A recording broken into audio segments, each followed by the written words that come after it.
IfP is the Initiative for Peace program. And it's a program that has really been set up to follow the core of the mission. And if you look at the UWC mission, the focus is on peace education and also action associated with peace. So what we're really trying to do is we develop those skills in the grade 11 students in particular. And the goal is really to produce students who are peace activists.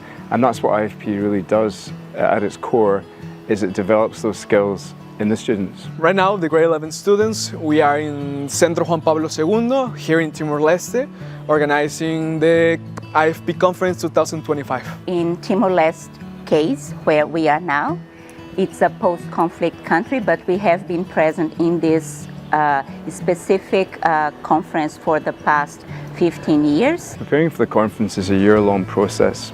The students meet every Tuesday from 4:30 till 6, and there are sessions that are facilitated by teachers in the college where they learn some of the skills that you can use in a conference. This program is also facilitated by external providers, so people who have worked in the field. They're also developing very tangible ways of actually working with people in a conference situation. So the students spend 6 months developing those skills, and then for the remainder of the year before they come to the conference, they work on preparing for that conference.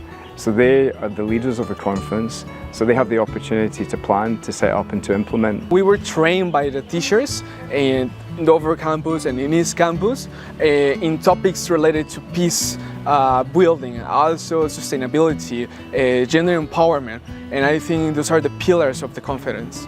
So it's very important that first the students understand that they have the power to build peace, and sometimes they will only see that when they are under action. And also what I find it's very powerful is that students understand that the small things they do change the world around them, and they empower the people from these countries to also believe that they can be change makers. This experience shifts a lot about leadership, because I thought before I joined IfP, I thought leadership is just you do this, you do this, you do this.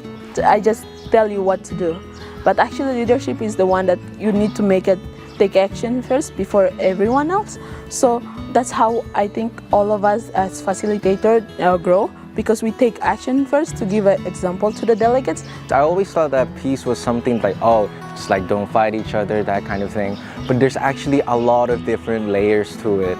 Like, for example, gender empowerment, sustainability. And I never really thought in that sense, in that a broader aspect. I always focused on the sense that, okay, peace is like what you have after a war.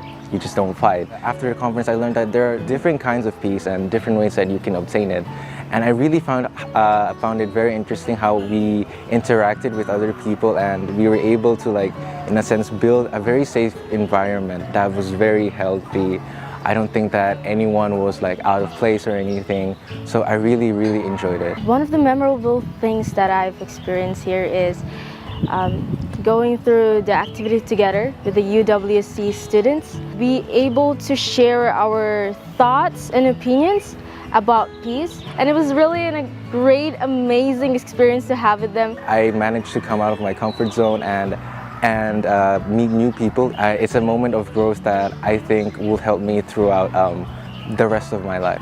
What I learned through IfP, listen to each other is the main key that we can use. You cannot just go to Google and randomly type in how to build a peace. You need to work with people to understand what they need. It's great to see building those bridges across campus. You're actually working together for a common cause is also a great opportunity. Every single day of the conference has been an amazing moment, not only for me, but I think for every single one of the teachers, of the delegates and the facilitators. I like to get involved in conversations after the activities end. For a lot of them, it was the first time they interact with a foreigner. And I noticed how curious people can be, really. And I think you can see how the activities and how all the new learnings, etc., actually are fruitful in this between the conversations, between the interactions, and I think that's the real impact of the conference. Empathy is crucial, isn't it? You're going to work with people who are very different from yourself. So you have to be able to understand what it means to be different.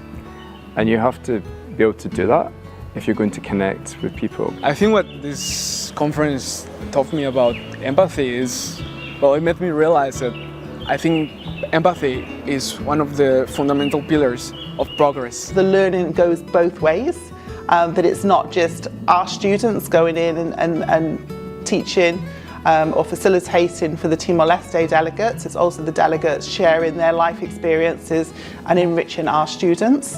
And I think that's really important, the realisation that it's not a one-way process, it's reciprocal. For the past probably 7-8 years, Timor-Leste has founded their own initiative for peace.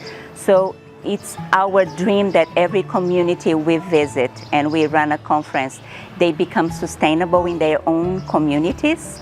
So right now we do 1-year conference here, but throughout the year, the Timor-Leste Youth for Peace, they also promote small conferences and workshops to other Timorese students that could not be part of the conference to also learn a little bit more about peace building and conflict resolution. So you have obvious conflicts that we all know about, and they're ongoing. But IfP is an optimistic program which believes that young people can solve these problems. And if you start with young people at a point at which they are open to really making a change in the world, then if you can implement those ideas and if you can educate for peace and produce that outcome, then surely you can solve these problems. Surely it's possible to have a new generation that will come up and that they will be peaceful.